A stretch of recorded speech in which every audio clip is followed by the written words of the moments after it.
पश्चिम बंगाल में आज पहले चरण के चुनाव प्रचार का आखिरी दिन है। आज शाम 5 बजे चुनाव प्रचार थम जाएगा।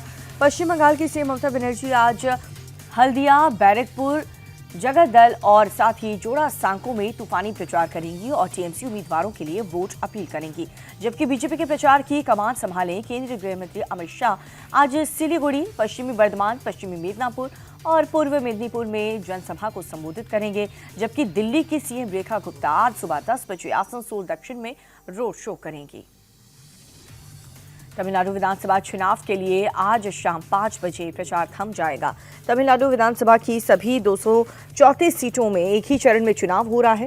सीएम एमके स्टालिन आज अपनी सीट कोलथूर में चुनाव प्रचार और रोड शो करेंगे। स्टालिन तमिलनाडु में लगातार दूसरी बार डीएमके को सत्ता में लाने की कोशिश में जुटे हुए हैं। वहीं डीएमके की सहयोगी पार्टी कांग्रेस के अध्यक्ष मल्लिकार्जुन खड़गे आज चेन्नई में प्रेस कॉन्फ्रेंस करेंगे और वेलेश्वरी में एक रैली को संबोधित करेंगे।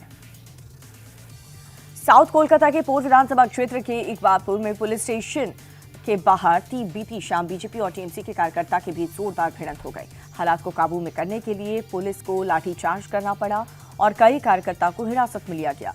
दरअसल हुसैन शाह रोड पर बीजेपी उम्मीदवार राकेश सिंह की लीडरशिप में पब्लिक मीटिंग हो रही थी और इसी दौरान टीएमसी कार्यकर्ता जय बांग्ला के नारे लगाने लगे, जिसके जवाब में बीजेपी ने जय श्री राम के नारे लगाए और फिर कार्यकर्ताओं के बीच बहस के बाद भारी बवाल शुरू हो गया। कोलकाता के एंटाली विधानसभा क्षेत्र में दिल्ली की सीएम रेखा गुप्ता ने रोड शो के दौरान स्ट्रीट लाइट अचानक से कट गई। सीएम रेखा गुप्ता बीजेपी उम्मीदवार डॉक्टर प्रियंका तिब्रेवाल के लिए प्रचार कर रही थी और तभी सड़क पर अंधेरा छा गया।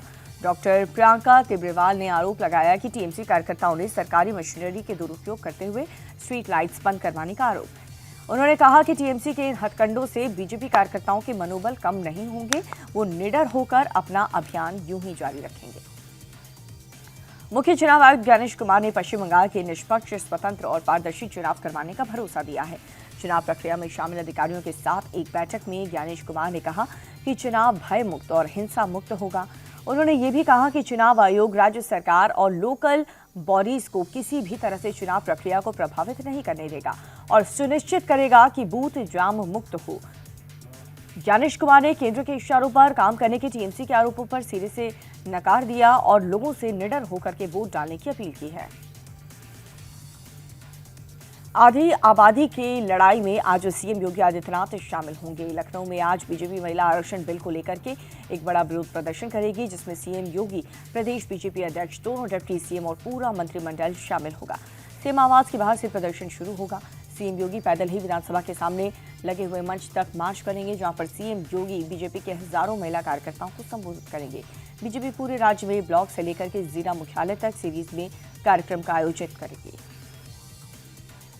शराब घोटाले को लेकर के अरविंद केजरीवाल की मुश्किलें अब भी थम नहीं रही हैं। केजरीवाल ने दिल्ली हाई कोर्ट के जस्टिस स्वर्णकांता शर्मा पर आरएसएस के प्रोग्राम में शामिल होने का आरोप लगाया। केजरीवाल ने दिल्ली हाई कोर्ट में जज को बदलने की अर्जी दी थी। हालांकि जस्टिस स्वर्णकांता शर्मा ने इस पूरे मामले में अलग होने पर इनकार कर दिया।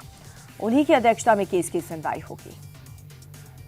नेशनल हेराल्ड मामले पर गांधी परिवार को एक बड़ी राहत मिली है। ट्रायल कोर्ट के आदेश के खिलाफ ईडी की याचिका पर सुनवाई फिलहाल टल गई। दिल्ली हाई कोर्ट में 25 अप्रैल को सुनवाई होगी। दरअसल ट्रायल कोर्ट ने इस पूरे मामले में राहुल, सोनिया समेत अन्य आरोपियों के खिलाफ चार्जशीट पर संज्ञान लेने से इनकार कर दिया था। ईडी किसी के खिलाफ दिल्ली हाई कोर्ट चली गई। राहुल गांधी के दोहरी नागरिकता को लेकर के मामला गरमाता हुआ नजर आ रहा है। इलाहाबाद हाई कोर्ट की लखनऊ बेंच के जस्टिस सुभाष विद्यार्थी ने खुद को इस पूरे मामले में अलग कर लिया। दरअसल राहुल के खिलाफ अपील डालने वाले बीजेपी नेता ने कई बार पक्षपात का आरोप लगाया था, जिसे लेकर के जज ने ये फैसला किया। बता दें कि मामले में पहले भी राहुल पर एफआईआर के ऑर्डर दिए गए थे, जिसे 24 घंटे के अंदर ही टाल दिया गया। हैदराबाद के ओल्ड सिटी इलाके में नूर खान बाजार में डबल मर्डर का एक खौफनाक मामला सामने आया है, जहां पर आदिल खान नाम के एक शख्स ने अपने भाई अखवील खान और अजमेरी बेगम की उनके घर पर घुसकर हत्या कर दी। मौके से फरार हो गए। पुलिस की टीम मौके पर सबूत जुटा रही है। हत्या की वजह अभी साफ नहीं हो पाई। फिलहाल दोनों शव को पोस्टमार्टम के लिए उस्मानिया हॉस्पिटल में भेज दिया गया है।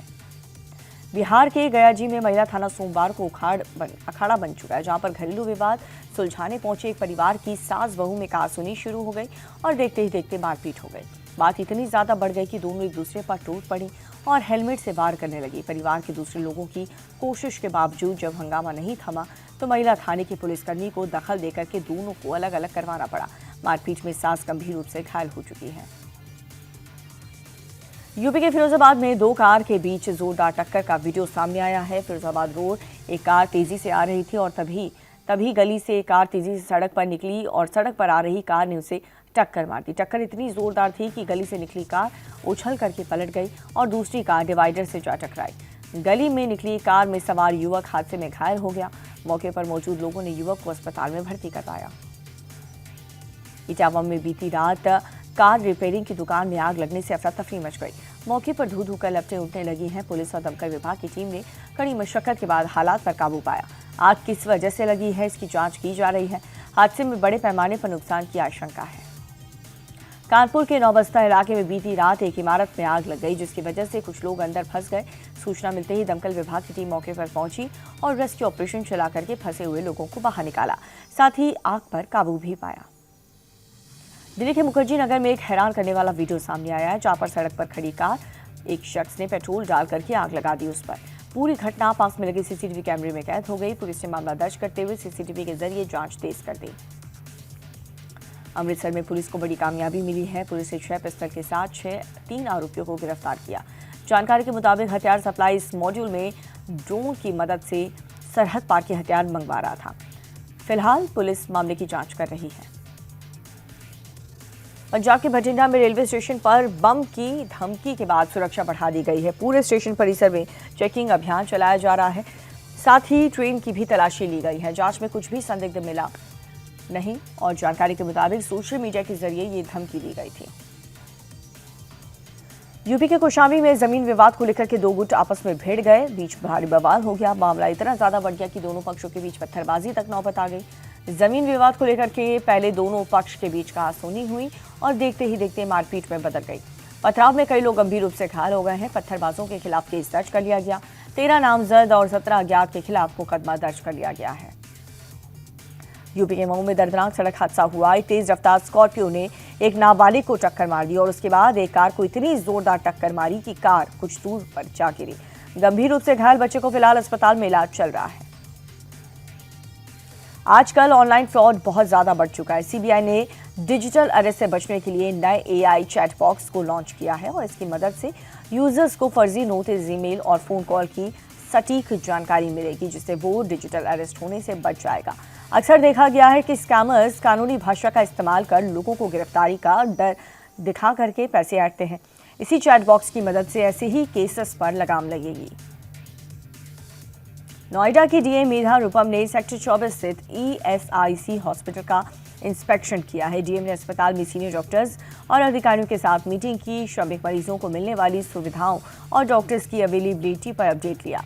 मेधा रूपम ने मरीजों से बात की है और उनसे अस्पताल में मिल रहे इलाज पर फीडबैक लिया। मेधा रूपम ने अधिकारियों को क्लियर मैसेज दिया कि श्रमिक मरीजों के इलाज में कोई भी कमी ना बरती जाए। अस्पताल में स्टाफ की कमी भी नहीं होनी चाहिए। उत्तराखंड के गौरीकुंड में भगवान केदारनाथ की डोली की आरती आर्मी बैंड की धूम के बीच आई। इस मौके पर भक्तों की भारी भीड़ देखी गई। लोग आरती में भी शामिल हुए और पूजा अर्चना करके आशीर्वाद लिया। मिडिल ईस्ट में एक बार फिर से बने जंग के हालात। अमेरिका और ईरान के बीच आज सीज़फायर का आखिरी दिन है, लेकिन अभी तक दूसरे दौर की वार्ता के लिए दोनों देश का डेलीगेशन इस्लामाबाद नहीं पहुंचा। इस बीच ईरान ने अमेरिकी नाकेबंदी को सीज़फायर की शर्तों का उल्लंघन बताया और धमकियों के बीच बातचीत से इनकार कर दिया। अमेरिकी मीडिया के मुताबिक ईरानी राष्ट्रपति मसूद पज़ेश्कियान ने पीएम शहबाज शरीफ को फोन करके ये कहा कि अमेरिका युद्ध विराम का उल्लंघन कर रहा है और शांति वार्ता में बाधा डालने का काम कर रहा है। तेहरान से मिले इस मैसेज के बाद पाकिस्तान ने ट्रंप को सलाह दी कि वो अपने सार्वजनिक बयानों में थोड़ी सी नरमी बरतें।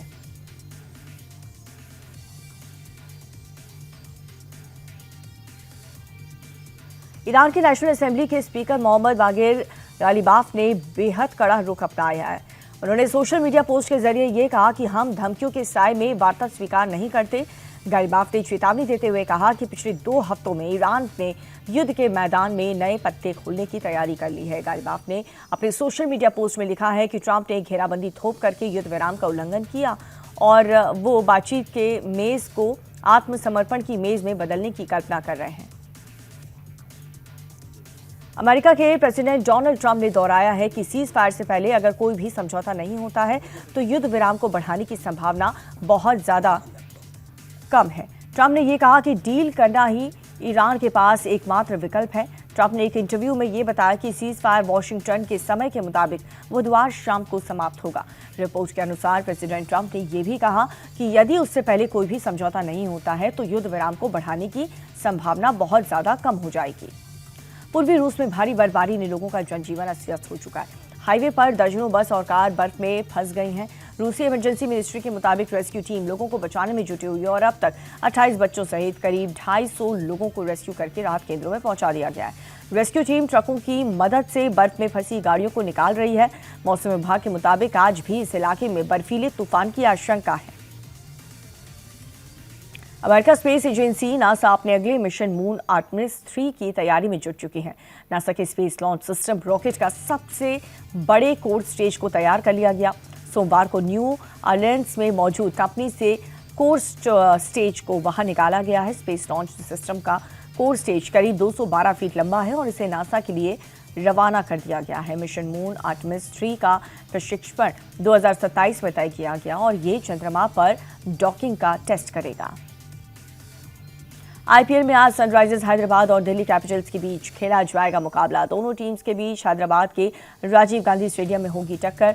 शाम 7:30 बजे खेला जाएगा मैच। आईपीएल के 19वें सीजन में दोनों टीम्स के बीच चल रहा कांटे का मुकाबला। हैदराबाद की टीम अब तक खेले 6 मैचेस के 3 जीत के साथ चौथे नंबर पर काबिज हो चुकी है। दिल्ली की टीम 5 मैचेस में से 3 जीत के साथ 5वें नंबर पर है।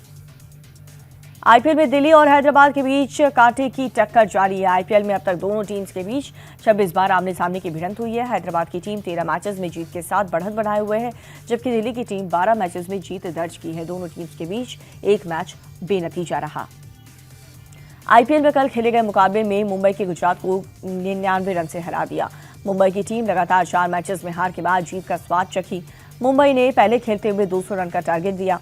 गुजरात की टीम 100 रनों पर ऑल आउट हो गई। मुंबई की तरफ से तिलक वर्मा ने शानदार पारी खेलते हुए शतक जड़ दिया। तिलक वर्मा 45 गेंद में 101 रन बना करके पवेलियन लौट गए। नमन धीर ने 45 रन बनाए। गुजरात की ओर से रबाड़ा ने 3 खिलाड़ियों को भेजा पवेलियन। सिराज और प्रसिद्ध कृष्णा को एक विकेट मिला। 200 रनों का पीछा करने उतरी गुजरात की टीम को पारी की पहली ही गेंद पर साई सुदर्शन के रूप में लगा पहला झटका। गुजरात की तरफ से वाशिंगटन सुंदर ने 26 रनों की पारी खेली। शाहरुख खान ने 17 और शुभमन गिल ने 14 रन बनाए हैं। मुंबई की तरफ से अश्विनी कुमार ने 4 खिलाड़ियों को भेजा पवेलियन, जहां पर गजनफर और सैंटनर को 2-2 विकेट मिला। जसप्रीत बुमराह ने 19वें सीजन में पहली बार विकेट लिया। हार्दिक पांड्या को एक ही विकेट मिला।